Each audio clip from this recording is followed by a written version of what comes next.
Hey everyone, today on People Now, Mel Gibson has been cut from the Chicken Run sequel after Winona Ryder accuses him of anti-Semitic comments. We're going to tell you what we've learned. He actually inspired me to reach out to, loved ones that I haven't talked to in a while. Shaquille O'Neal opening up about how Kobe Bryant continues to inspire him, plus how dad life has changed him.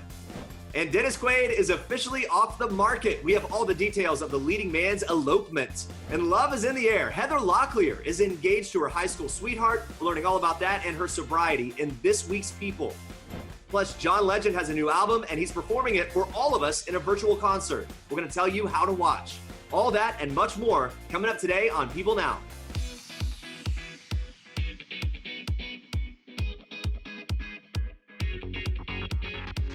Hey, what's up, everyone? Welcome to People Now. I'm Jeremy Parsons here in New York. So good to see you. I'm kicking off the show solo today. Andrea's got the day off. We'll be hearing from her later on in the show. But for now, it's going to be me and you. It's going to be that fiddly fig and this cup of coffee. You ready? There's a lot to get to today. Here's what you need to know and what's trending. Mel Gibson will reportedly not be returning for the Chicken Run sequel. It's according to The Wrap. Two sources close to production have told the outlet that Gibson's voice acting role in the sequel will be recast. Now, according to that report, one of the sources explains that since production is set to begin in a year, it's too early to know about voice actors for an animated film. But Gibson is not expected to return. This news comes as Gibson made headlines this week after Stranger Things star Winona Ryder accused him of making anti-Semitic comments to her in the past. In a recent interview with the Sunday Times, Ryder claimed that she was once singled out at a party by Gibson for being Jewish, where he asked her if she was a, quote, oven dodger. Ryder also claimed that Gibson tried to apologize to her at a later date. She's previously made the same allegations in a 2010 interview with GQ. Now, in that interview, she noted that this alleged incident happened in the 90s. A rep for Gibson has denied the allegations, calling them, quote, 100% untrue, and claiming Ryder is lying now and lied in the past. The rep also denied that Gibson reached out to apologize, saying he instead reached out to confront her about those allegations. Now, in that same interview with the Sunday Times, Ryder also revealed how her friendship with Keanu Reeves started on the set of Dracula after Reeves refused to follow direction to verbally abuse her. Ryder reveals that during production, there was a scene where she was required to act in terror and shock.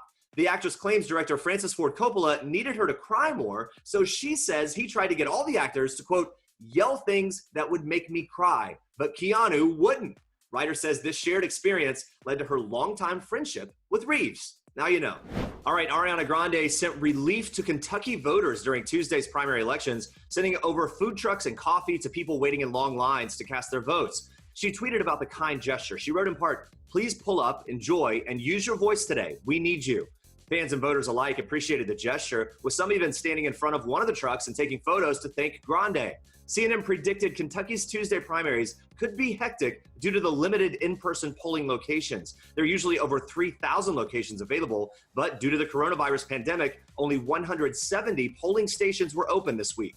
And this isn't the first time Grande has used her voice and resources for good lately. She joined fellow musicians like Rihanna and Lizzo in writing a letter to House Speaker Nancy Pelosi and House GOP leader Kevin McCarthy supporting the George Floyd Justice and Policing Act. The legislation calls for broad police reform, including increased accountability and the end of racial profiling, all inspired by the murder of George Floyd, who died in Minneapolis when an on-duty police officer placed a knee on his neck for 8 minutes and 46 seconds. ABC shared the letter, which reads in part, "We in the music and entertainment communities believe that Black lives matter and have long decried the injustices endured by generations of Black citizens." It goes on to say, "We are more determined than ever to push for federal, state, and local law enforcement programs that truly serve their communities." Dennis Quaid is officially off the market. Quaid and now wife Laura Savoie eloped earlier this month in Santa Barbara, and they're sharing details exclusively with People. That's right. Quaid tells us that their wedding was beautiful. He says, quote, "Just looking into her eyes, she was the most stunning bride." Savoie wore a chosen by day one gown and carried a bouquet of roses and calla lilies. The two exchanged traditional vows and Bulgari rings. The couple originally planned on getting married in Hawaii in April, but they had to postpone due to the coronavirus. The newlyweds met at a business event before they began dating in May 2019. Quaid tells us it was love at first sight. Now, this is Quaid's fourth marriage. He was previously married to PJ Souls, Meg Ryan, and Kimberly Buffington. Savoie tells us she's never met someone who is so in love with life. She says, quote, just getting to do life with someone who lives that way is inspiring for me. And Quaid adds, love just has a way of surprising you. Quaid's surprise elopement comes after news that Raven-Symoné tied the knot with her partner, Miranda Madej. Symoné tells People that Madej makes her feel confident and empowered. She revealed the exciting news on her Instagram last week and shared photos of the special day. The two went in front of only 6 guests, and Symoné reveals that she and Madej were an hour late to their own wedding, but she adds that the day was perfect. The wedding was held in Symoné's longtime friend, Debbie Ryan's yard, and Ryan also catered the special event. She had meals that included lobster pasta and fried oysters. That was a special request from Symoné. Sounds yummy. Ryan says it was a joy to do this for her. Symoné also tells us that she and Madej had fun with their hypebeast outfits and their first dance, which was to Jay-Z's 99 Problems. Symoné says, quote, it was a true reflection of our love and partnership. It couldn't have been better. Well, the post-coronavirus party might be. That's what she said. Congrats to both of the happy couples. And in more Wedding Bells news, Heather Locklear is happy, sober, and newly engaged. In this week's issue of People, we're taking a look inside her new simple life and her engagement to her high school sweetheart, its former motocross racer, Chris Heiser. It was more than 2 years ago that Locklear and Heiser reconnected and rekindled their romance from the 70s. And according to a family friend, they are really happy together. But love isn't the only thing Locklear has to celebrate. April 21st marked 1 year of sobriety for her. A source previously told People she had issues with alcohol, drugs, and her mental health. But now the actress is starting fresh with her fiance, who's been a pillar of stability on her journey. Another source tells us that Heiser always loved her, really believed that she could get sober, and adds that after everything they went through, it's amazing to see that they stuck together. Heather has come such a long way. That was their quote.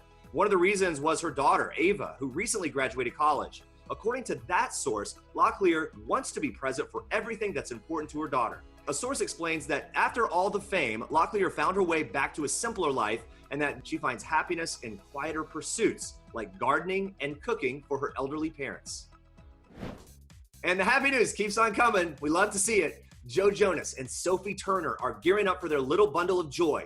Over the holidays, the couple purchased a baby-friendly home in Los Angeles, with the source saying that it's brand new, very modern, and a great family house. And of course, the couple have been putting their finishing touches on the nursery. The insider adds that they're decorating the room and they've been staying busy prepping for that baby. For months, Turner kept her baby bump tightly under wraps, but now, according to that source, she's showing a lot and looks amazing.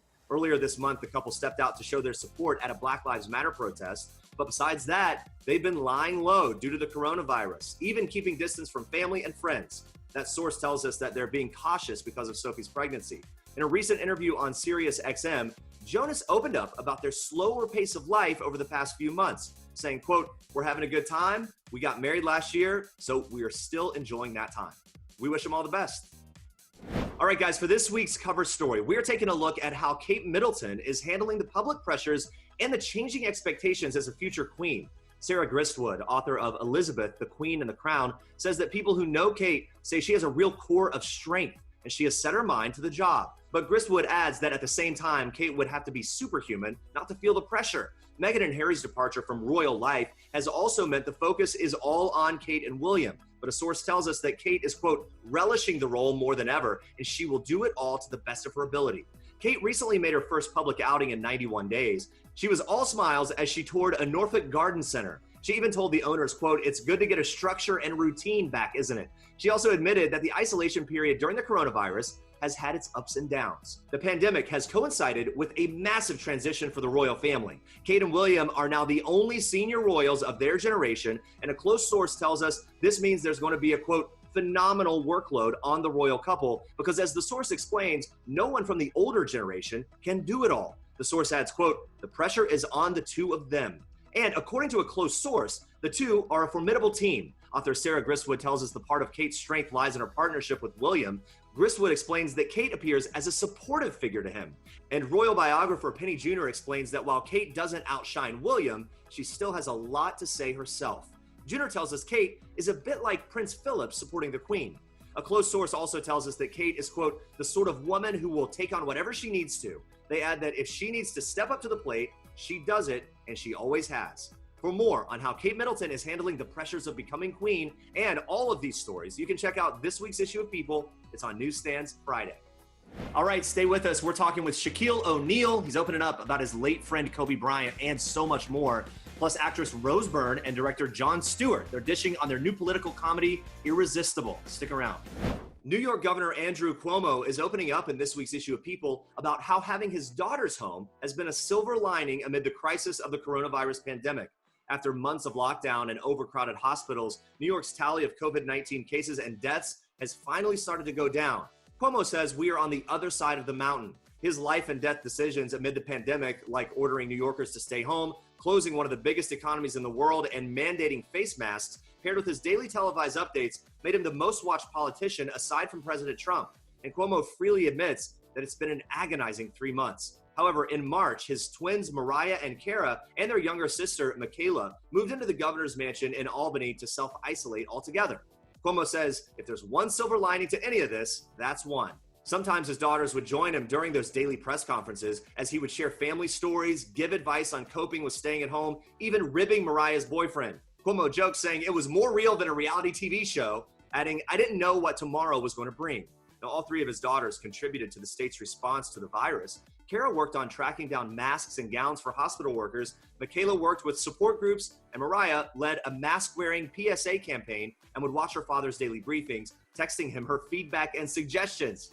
And with the state of New York in various phases of reopening, Cuomo hopes to see his 88-year-old mother, Matilda, for the first time in 4 months. He also reveals that maybe he'll even go on a date soon. He jokes by saying, quote, "Man does not live by government alone." But he does admit that he sees a risk with reopening. He says this: people coming out of their homes, more people on sidewalks, increase economic activity, but keep the virus spread low. He says nobody wants to go back across the mountains. I can tell you that.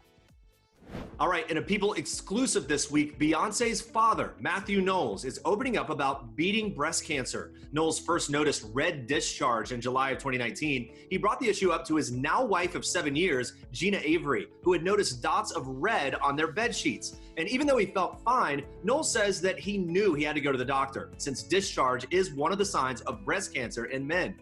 After a mammogram and biopsy, his suspicions were confirmed. It was cancer, a fact that he says had him in disbelief. Breast cancer in men is pretty rare. Only about 1% of the 270,000 breast cancer cases in the U.S. each year occur in men. But at the same time, around 500 of the 2,670 men diagnosed each year will die. Really large number there. Knowles says he knows he was lucky. His cancer was stage 1A, meaning it was small and did not spread to his lymph nodes. He says he's very, very grateful and also fortunate he didn't have to go through any chemotherapy. But it wasn't easy telling his now wife, who had just lost her own sister to the disease. Knowles held off on telling his daughters, Beyonce and Solange, as well, until after his surgery, a mastectomy in one breast, which was successful. He was back to work a week later, and he's now in remission. But there was another surprise. Tests revealed that Knowles had the BRCA2 gene malfunction, which raises his risk for breast, melanoma, prostate, and pancreatic cancers. He says, quote, "If I'd known, I would have had a double mastectomy." Knowles immediately went for MRIs to check his prostate, pancreas, and liver, and he undergoes skin cancer screenings every 6 months. He's also working with Invitae, a genetic testing company, because he wants to encourage everyone with a family history to get tested. He knows it isn't easy for men to speak up about this, and he can relate, admitting, quote, "I didn't feel good opening that door that said women's breast cancer."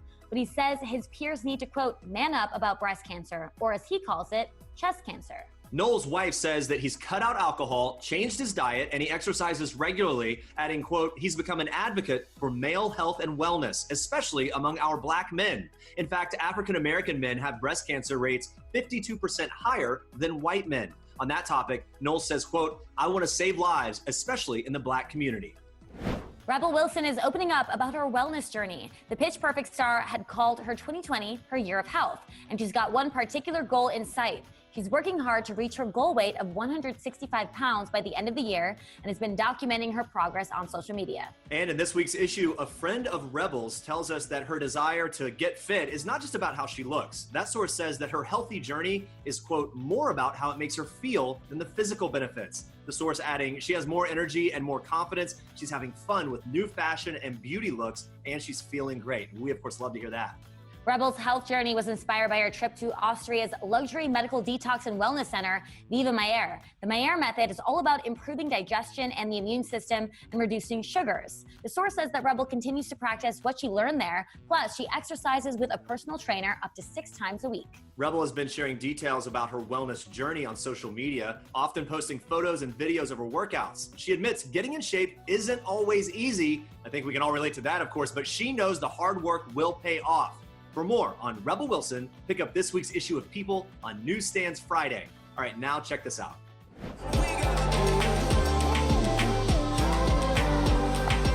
John Legend is giving his fans some big love while in self-isolation. John will perform songs from his new album, Bigger Love, live on Thursday for the first time during an immersive virtual concert hosted by entertainment technology company Wave and in partnership with People. The One Wave concert will transform the EGOT winner into a digital avatar set in a spectacular virtual world. Take a look at this.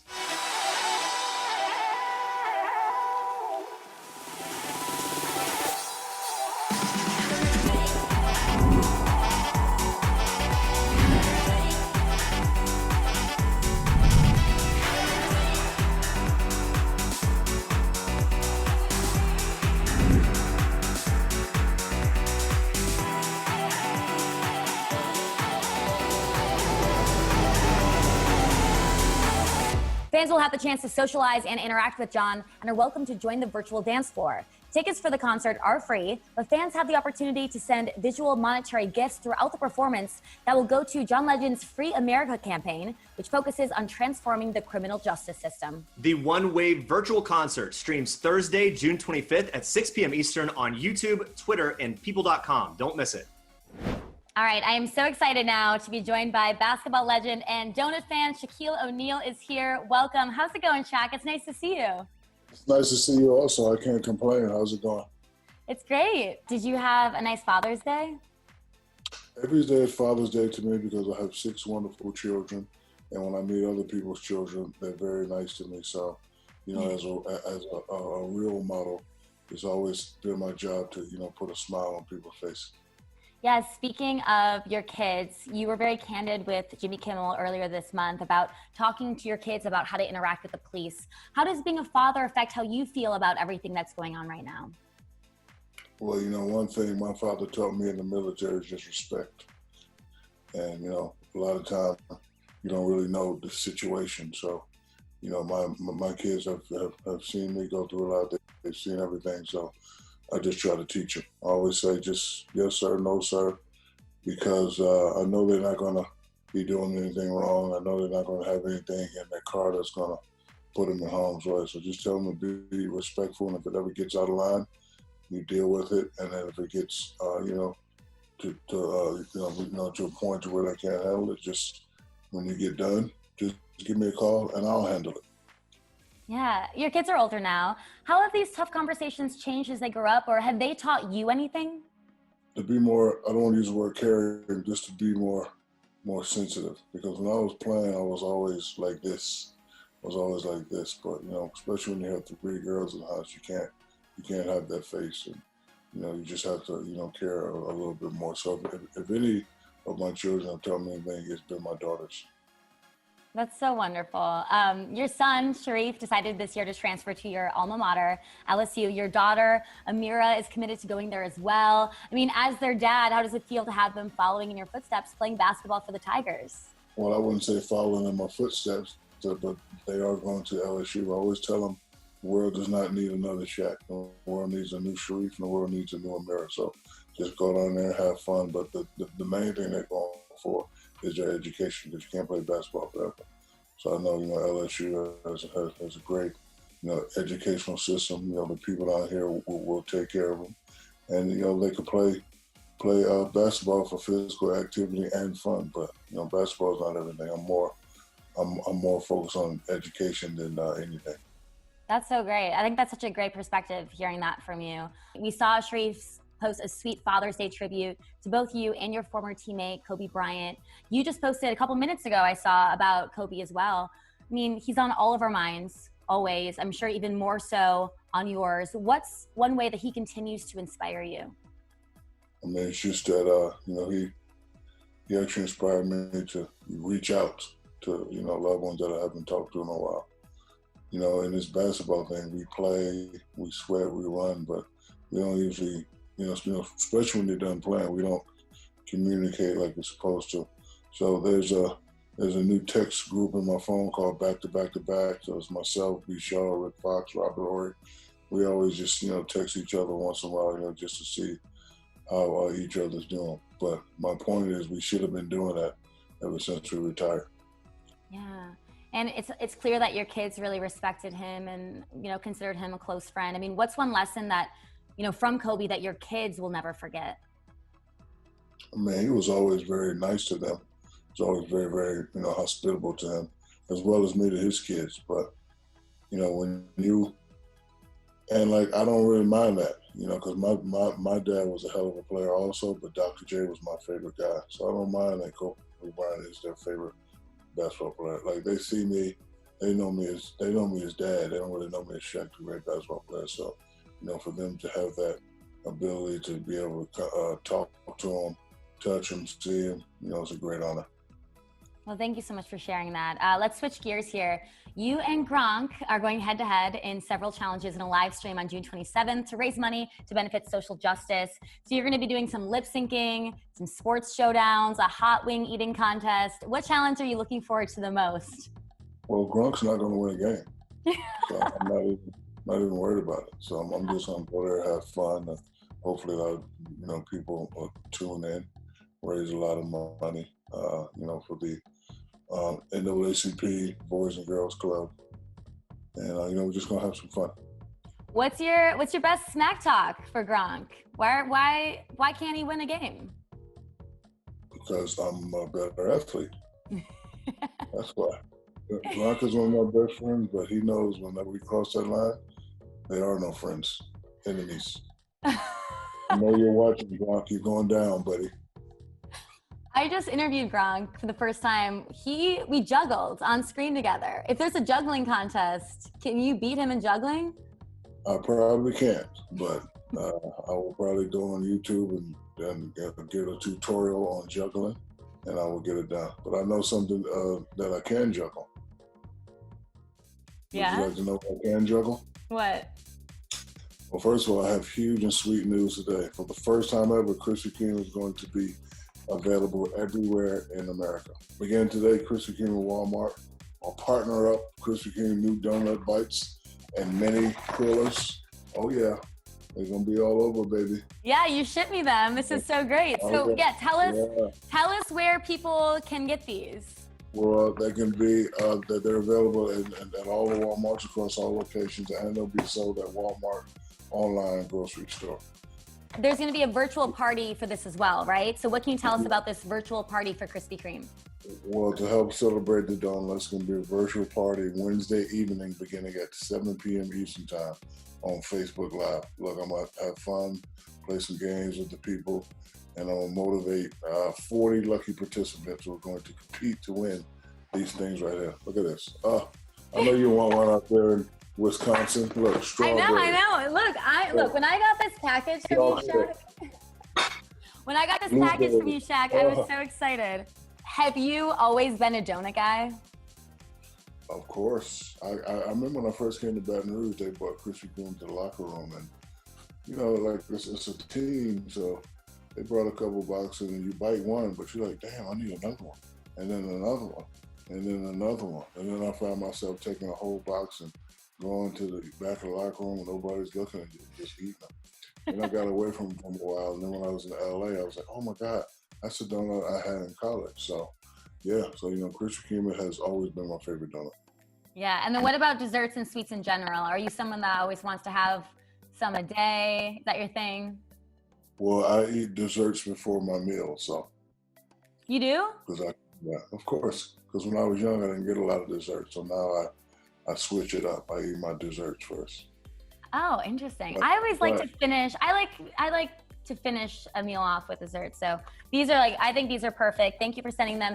Also, thank you for sending this. I'm a big hat girl because I always want to protect my face from the sun. So this is pretty perfect. Oh yeah, you like that hat? That's awesome. Shaq. Ask your dad if I can come out to the farm and ride some horses out there. Yeah, you could come whenever. Do you ride horses?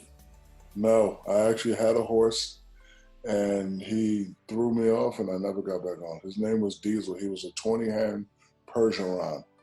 He was the biggest, prettiest horse. I actually still have him. I just feed him snacks right now. But I jumped on him, and he didn't like when I jumped on him, and he just threw me off and almost kicked me in the head. And I've been terrified to get on him again. I know they say once you fall on, you got to jump back on and break the horse, but he's too big.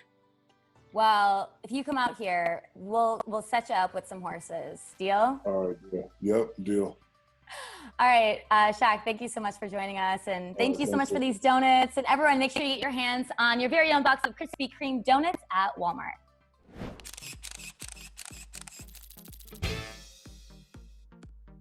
The Democrat Party can't win. They're getting desperate. They don't know us. They don't want to know us. And they look down on our values. No, that's we. You're DC elite. Oh, no, actually, I'm from here. Faith, I didn't know that. You're from Wisconsin? Mm-hmm. Yeah. Well, no, Deer Lake, and I'm from Deer Lake. What? Oh. Whoa. Wow, so this campaign has been a bit of a homecoming. It really is, Brooke. Thank you. No. That's a lie. That's a lie. No, it's... You're lying. It's She's lying. That's here. what are you even doing? Well, that's always a great and spirited discussion. No, Thank you. But She's unfortunately, we'll have to leave it there. Written and directed by Jon Stewart, Irresistible is a satirical comedy about American politics and election campaigning. And Stewart revealed to us his thinking behind the project. Watch. I was really conceiving it as kind of a thought on not so much the individual partisan aspects of it, but the system as a whole and the churn of it and just the ubiquity of it and just how it never seems to end, that we've created this system of electoral politics that doesn't seem to reflect a whole lot on what the actual needs of, the people that are being governed might have to do with, and having to do with just how much money and influence and power there is in the system itself, and how, because it churns and doesn't stop, we never have a moment to step back and really think about, is this system serving the needs that it is intended to serve? And if it isn't, where's the issue? Where's the problem? But to do that, you kind of have to make people think they're watching a different movie than they're watching. Steve Carell stars in the film as a strategist for the Democratic Party and is as hilarious as ever. Stewart and Carell have worked together on multiple occasions, and the former Daily Show host told us what it was like working with Carell again. Take a look. What was interesting for me is writing it with Steve in mind and then watching him expand it, sort of watching him. And I kept saying to him on set even, having not had worked with him for quite some time, I didn't realize just what a grounded and trained actor he'd become, and just how well he was able to bring nuance and different take. And so he gave me so much to work with in the edit. And it's hard because in the edit, you're watching this thing 10,000 times. Yeah. So whenever you have an actor when you sit down and you're watching them bring just little shades of different things to it to give you options and places to go, it's very welcome. Australian actress Rose Byrne plays Carell's nemesis in the movie, and she is so great in her role as a Republican strategist. And she shared with us what she researched to pull off the political character. Watch. The political talk is such a language, and that was challenging to have that. Because when, you see Kellyanne Conway or Rachel Maddow or whomever the correspondent is who's so adept at it, and they just say it off the cuff like it's another language. It is another language, it's political science. So trying to find that effortlessness with it and almost like a boredom, that was very challenging. Me and Steve would be like, whoa, at times, it's really hard. It's very hard. Yeah. It's not your landscape, it's not your world. John initially recommended The War Room to me, the Penny Baker documentary from the 90s about the Clinton campaign. So that was a huge reference point, and I revisited that and loved that. And then and a lot of Kellyanne footage, a lot of other Republican pundit footage, Fox News correspondents, Megyn Kelly, so on and so forth. Absolutely, it's really a style, and it's sort of a cult of a personality in a way. So trying to capture that spirit was fun. But yeah, daunting. At one point in the film, Byrne has to lick Carell's face. She took us behind the scenes of this intense moment. Take a look. That was my first day, my first scene. I was so anxious. I was like, and it was really hard to get. Like I did too much, too little, wrong spot, too high, too low. Like it was just, you know, it took a while. Yeah. I was so nervous. I was like falling to get up, and all my bags and jewelry and Irresistible will be available on June 26th on demand.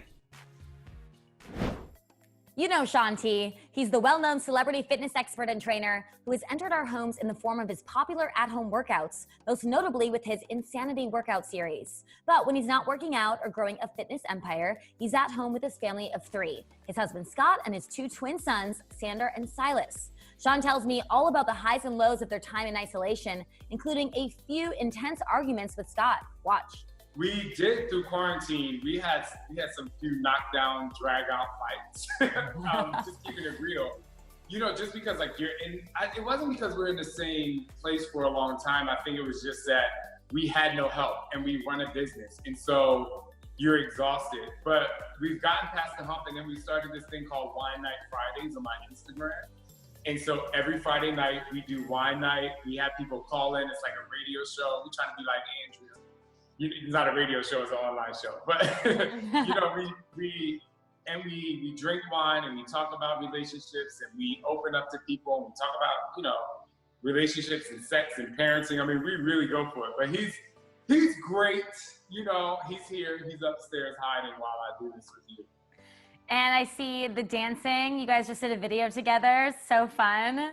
I mean, you kill it with the TikTok dances, with the social media. Is your house just a dance party at all times? I wouldn't say at all times. If it were up to me, absolutely. I just think that I haven't yet forced my dance energy on everyone. But, you know, right now we're living with Scott's parents in Seattle. So it's them and my boys. I think that if I wanted to do TikToks with them, I think they would absolutely do it. They would like have a good time. One of my kids likes being on camera and doing stuff like that more than the other. Sander is very much like, he knows music, like he gets it. Silas is more of like, he loves music, he can sing, he remembers songs, but he's not one to just roll up in my TikTok video. But they've both been on there a little. Besides helping people get fit, dancing around the house, caring for his kids, and working on his podcast, Shaun has been keeping very busy raising awareness about the injustices facing the country. He explains to me why it's important for him to speak up despite any criticism. It comes down to equality. I mean, you know, there's Black Lives Matter, there's Gay Lives Matter, even to, let's talk about women who are being abused. Like over this process, I saw this commercial where there's now a hand signal that a woman that's suffering from domestic abuse, you know, can tell the world in a video like this. She can tell somebody without opening their mouth. And so for me, it's about equality. It's about people like getting the help that they need to succeed.